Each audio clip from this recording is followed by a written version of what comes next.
Okay, good day mga katropa. So, ayan, meron tayong i-unbox ngayon, no? So, Beyblade lang naman ito. In-order ko nga pala ito sa Lazada.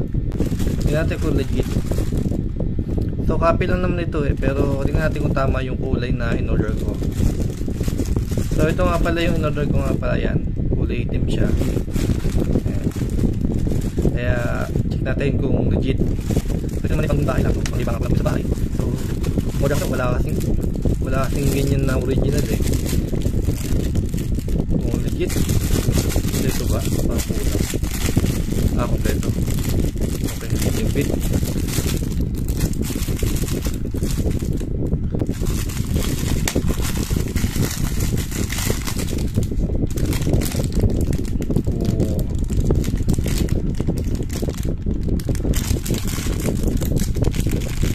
So ito guys yung kanyang bit.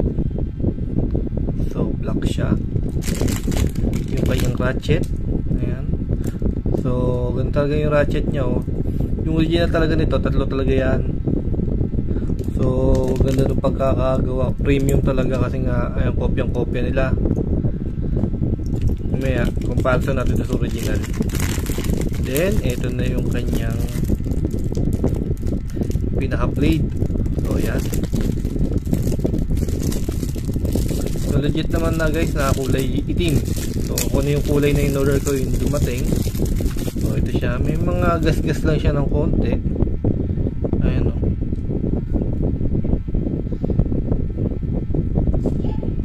So hindi naman issue sa akin yan, yung ganyang gas-gas.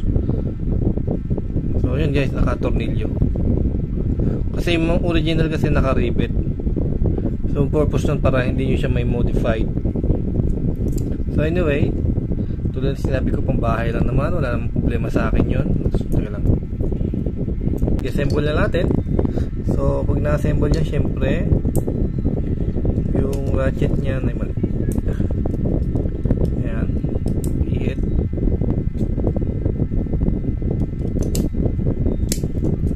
So yun.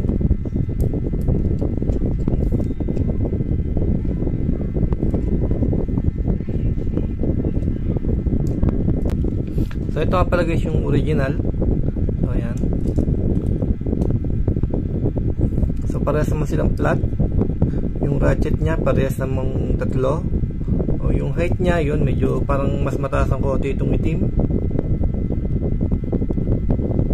So konti lang naman, parang mas mataas talaga siya. So okay, subukan naman natin yung kanyang timbang.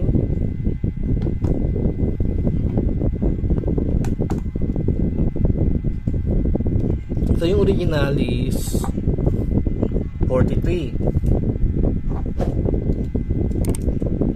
Ito naman copy 45. Mabigat siya.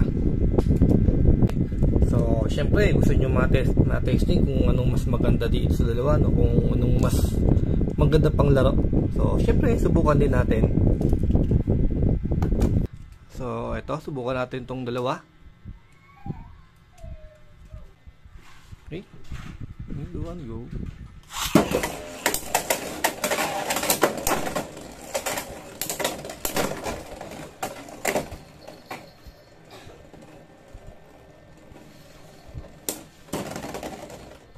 Lalo pa yung itim. Round 2, 3, 2, 1, go.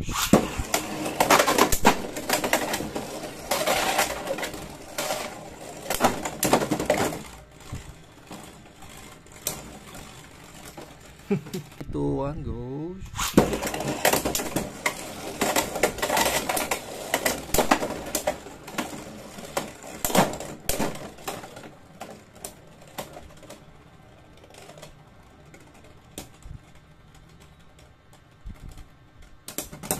Ngoy, nanalo.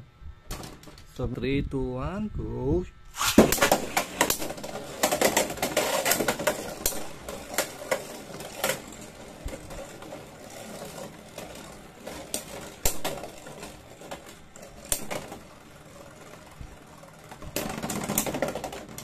Okay, 3, 2, 1, go.